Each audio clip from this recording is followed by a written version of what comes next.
Have you ever felt completely lost, as if all your dreams had crumbled? Have you ever thought that maybe the universe was conspiring against you, closing all doors and windows of opportunity? What if I told you that, in fact, these moments of despair might be the beginning of something extraordinary? That what seems to be the end could actually be just the start of an incredible life? Many people believe that success is reserved only for those born with a silver spoon, or those who are lucky in life. But what if I told you that there's a powerful force within you, waiting to be awakened? A force that can turn your biggest fears into your greatest strengths, your biggest defeats into your greatest victories. What you're about to discover may seem too simple to be true. After all, we were taught that success only comes with hard work, sweat, and tears. But what if the true secret lies in how you face challenges? What if, by changing your perspective, you could literally rewrite your destiny? Get ready for a story that will challenge everything you believe about success, failure, and the power of the human mind. A story that will show you that sometimes you have to lose it all to gain the world.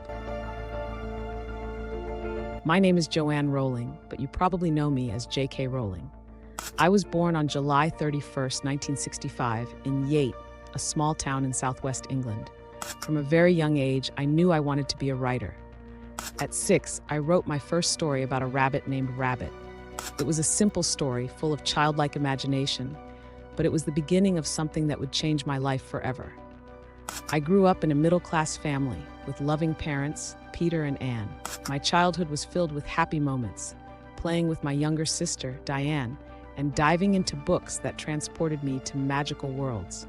I was a shy child, but in my mind, extraordinary adventures unfolded. Reading was my refuge.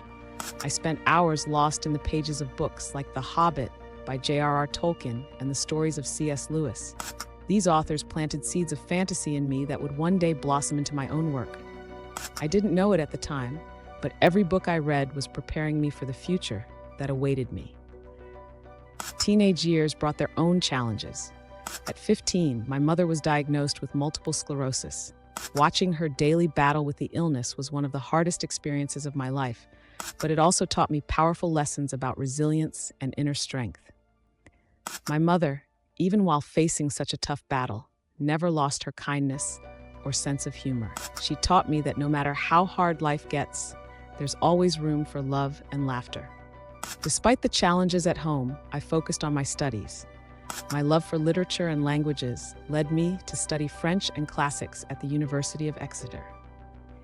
It was during these university years that I began to seriously explore the idea of becoming a writer. I spent nights writing stories and outlining ideas for novels, dreaming of the day I would see my name on a book cover. After graduating, I moved to London, full of dreams and hopes. I worked as a researcher at Amnesty International, an experience that opened my eyes to the injustices of the world and fueled my imagination in ways I could never have anticipated. The stories of courage and resilience I heard during this time left a deep mark on me and would later influence themes in my books. It was during a train ride from Manchester to London in 1990 that the idea of Harry Potter appeared in my mind. I vividly remember that moment.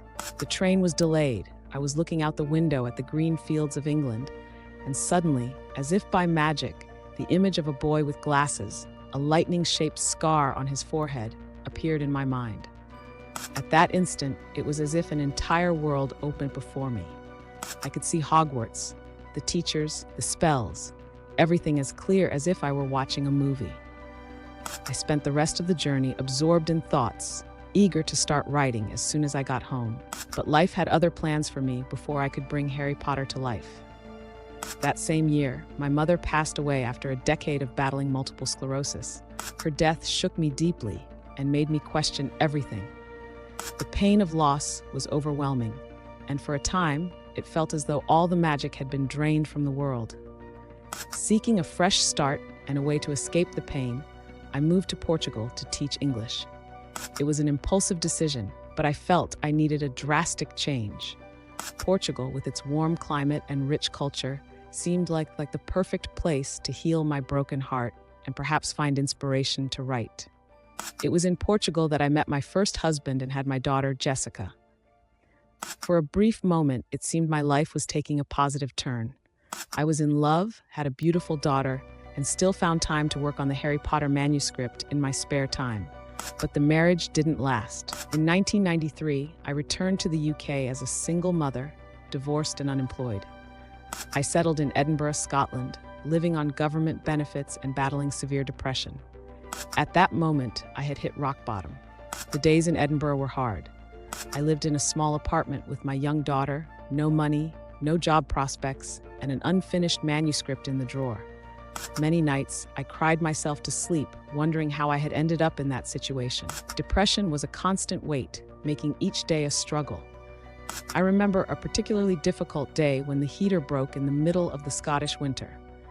Jessica was sick, and I had no money to fix the heater or buy medicine. At that moment, I felt I had failed as a mother, a writer, and a human being. But in that darkest moment, something within me ignited. I looked at my daughter sleeping, wrapped in all the blankets we had, and realized I had two choices: to give up or to fight with all my strength. I chose to fight. I began to see my situation not as a failure, but as an opportunity to start over.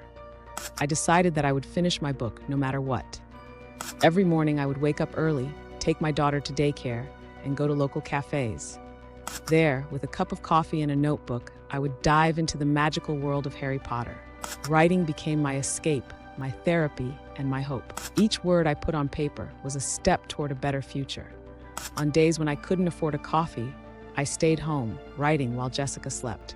Creating this magical world gave me the strength to face the often harsh reality of my day-to-day life.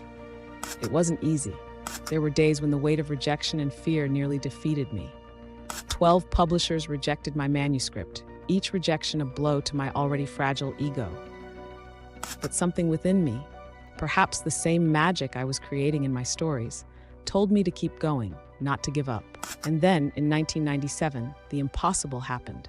Bloomsbury, a small London publisher, decided to publish Harry Potter and the Philosopher's Stone. I remember the day I received the news. I was at home, Jessica playing on the floor beside me, when the phone rang.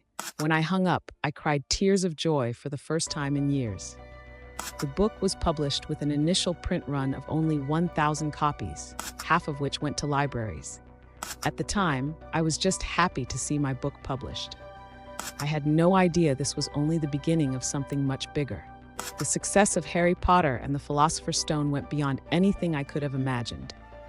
The book started winning awards, sales increased, and soon came the contract for the second book.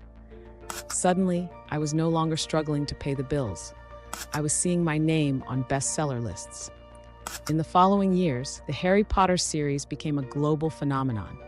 The books were translated into over 80 languages, selling millions of copies worldwide.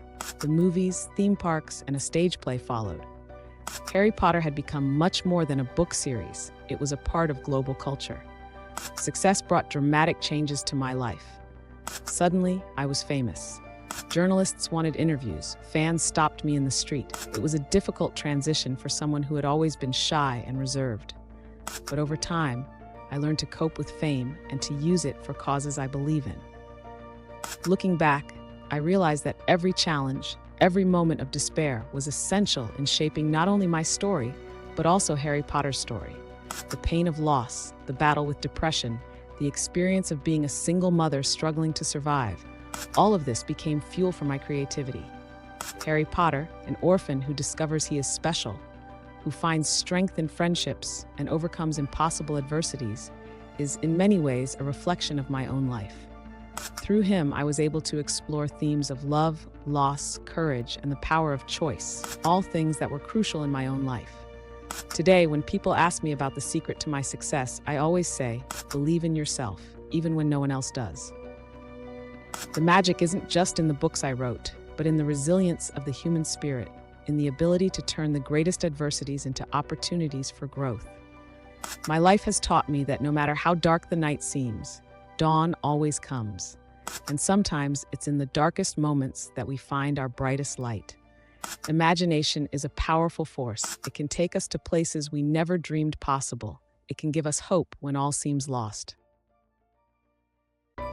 Today, I look back with gratitude for every challenge I faced. They made me who I am. I continue to write, exploring new worlds and characters. But more importantly, I use my voice and my resources to help others. I founded Lumos, an organization that works to end the institutionalization of children worldwide, and I support various other charitable causes. For those who are struggling, who feel lost or hopeless, I say, your story isn't over yet. You have the power to write the next chapter. Believe in the magic within you, in your ability to overcome and create something extraordinary. Remember, just as Harry Potter discovered his magic, you too can discover yours. It may not be with a wand or spells, but with your determination, creativity, and courage to keep moving forward, no matter how hard it seems. Your path, like mine, may have moments of darkness, but these moments prepare us for the light. Stay true to your dreams, keep writing your story, and who knows, one day you too may create magic that will captivate the world.